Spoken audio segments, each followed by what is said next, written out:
चकबंदी विभाग का एक और वीडियो वायरल हो रहा है जिसमें कुछ चकबंदी अधिकारी जो कर्मचारी हैं बंदोबस्त अपने निजी आवास पे ही बनाते हुए दिख रहे हैं, क्या कहेंगे? अगर कोई एथेंटिक डॉक्यूमेंट हो तो आप प्रस्तुत करिए। अगर कोई उसके साथ शिकायत करता कोई प्रस्तुत करा तो उसकी जांच होगी। यदि कोई अवैध गतिविधियां हैं तो निश्चित रूप से कार्रवाई होगी। शिकायत कब की गई है डीएम साहब से? शिकायत अगर कोई है तो हमारे संज्ञान में कोई दिक्कत नहीं है। डीएम साहब से की गई होगी तो डीएम साहब को पूछना चाहिए। आपको तमिलनाडु की राज्यपाल है आर.एन. रवि, उन्होंने शिक्षा प्रणाली की आलोचना की। वहाँ के राज्यपाल है तमिलनाडु के आर.एन. रवि, उन्होंने शिक्षा प्रणाली की आलोचना की। तमिलनाडु की शिक्षा प्रणाली की देखो, मुझे लगता है कि पूरे देश में नई शिक्षा नीति लागू हुई है, उसके अनुरूप हर राज्य को उसमें सहयोग करना चाहिए। और वो बहुत व्यापक चर्चा के बाद, व्यापक अध्ययन के बाद, लंबे अंतराल से उस पर विभिन्न क्षेत्रों के भिन्न भिन्न विषयों के विशेषज्ञों की राय मशवरा के बाद नई शिक्षा नीति का शुरुआत हुई है। और मैं समझता हूँ कि ये तो वो नई शिक्षा नीति सारे राज्य अडॉप्ट कर लेंगे तो पूरे राष्ट्र की एकता अखंडता के लिए भी, बच्चों के उज्जवल भविष्य के लिए भी, और विशेष रूप से दुनिया में भारत की विश्व स्तरीय धमक चमक और योग्यता दक्षता क्षमता के आधार पर भी सक्षम भविष्य बन पाएगा, ऐसा मैं भरोसा है। क्योंकि राहुल गांधी ने कहा था जनरेशन जी को लेकर बयान दिया था, जिस पर सुब्रत पाठक ने कहा है कि राहुल गांधी अखिलेश यादव में आग लगाने घर में काम करेंगे। अखिलेश यादव जी, राहुल गांधी अखिलेश यादव के घर में आग लगाने का काम करेंगे। अब ये क्या कहा है तो आपको सुब्रत पाठक जी से पूछना चाहिए किस परिप्रेक्ष्य में क्या कहा सुना है। नेपाल में जो हिंसा हुई उसको लेके जो सुब्रत पाठक ने कहा है कि अगर ऐसा ही बवाल यहाँ हुआ तो वही भीड़ जो है उसी तरीके से अखिलेश यादव और राहुल गांधी को घर को आग के हवाले कर। देखिए, इस तरह की बातें विघटनकारी शक्तियों को बढ़ावा देती है। मैं समझता हूँ कहीं भी किसी स्तर पर राष्ट्र हित की बातों, राष्ट्रीय सोच की बातों राजनीति होती रहती है, राजनीति होती रहेगी। राष्ट्र सर्वोपरि, नेशन फर्स्ट। राजनीतिक मतभेद हो सकते हैं, लेकिन राजनीतिक तौर पर राष्ट्र के लिए समर्पण भाव से सारे राजनीतिक दल अपनी अपनी भूमिका का निर्वहन करेंगे तो यही हमारी परंपरा रही है, यही सच्चा लोकतंत्र है।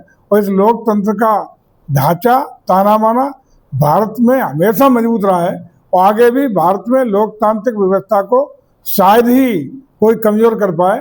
भारत में निर्वाचित सरकारें होती है, संवैधानिक व्यवस्था है, और उसी अनुरूप 1947 से इन लंबे अंतराल से लोकतंत्र की जड़ें कभी कमजोर नहीं हो पाई हैं।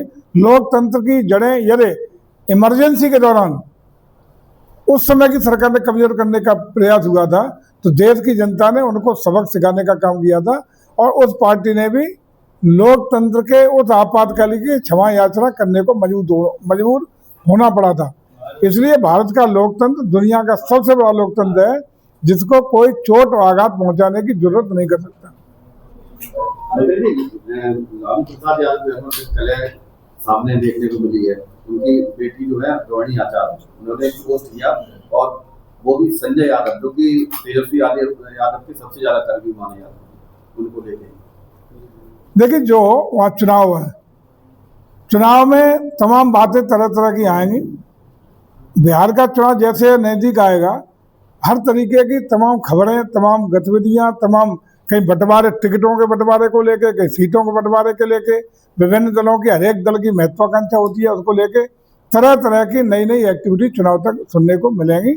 लेकिन यह सही है कि बिहार में निश्चित रूप से भारतीय जनता पार्टी पर, आदरणीय मोदी जी पर, वहाँ एनडीए पर, वहाँ बिहार की जनता विश्वास करते हुए पुनः एक बार अपना जन समर्थन और आशीर्वाद देने का काम करेगी, ऐसा मैं भरोसा है। रोहिणी यादव ने कहा था कि मुझे कोई पद की लालसा नहीं है, मैंने जो किया बेटी और बहन के राजनीति।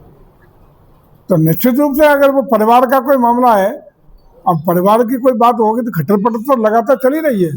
कभी तेज प्रताप यादव तेजस्वी को लेकर के चलती है, कभी उनकी शादी पहली दूसरी तीसरी को लेकर चलती है, एक और नया एपिसोड आएगा।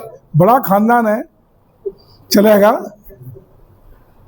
एक जम्मू कश्मीर के नेता हैं यासीन मलिक, उनका जो एफिडेविट आया है सामने निकल के, जिसमें उन्होंने कहा कि आईबी के कहने से मैं उससे मिला था हाफिज सईद से। देखिए, ये चीजें साफ करती हैं कि कहीं न कहीं धर्मनिरपेक्षता के नाम पर पिछली सरकारें राष्ट्र हित से समझौता करती नहीं हैं, लेकिन अब उसका अंदर की क्या स्थितियां परिस्थितियां रही होंगी इसका तो परीक्षण होगा और केंद्रीय एजेंसियां उसको संज्ञान लेंगी, तदनुसार आगे का वास्तविकता निकल के आएंगे, जो वास्तविकता निकल के आएंगी उसके आधार पर कार्रवाई को। लेकिन ये सही है कि भारत राष्ट्र को जिस तरीके से आदरणीय मोदी जी ने एक सशक्त राष्ट्र बनाने का संकल्प लिया है, किसी भी प्रकार का किसी के साथ, चाहे वो राष्ट्रीय हितों के खिलाफ कितना ही बड़ा आदमी जो मन बनाए है गतिविधियां करता है, उसको बख्शने का काम नहीं किया जाएगा। उसी का परिणाम है कि यासीन मलिक,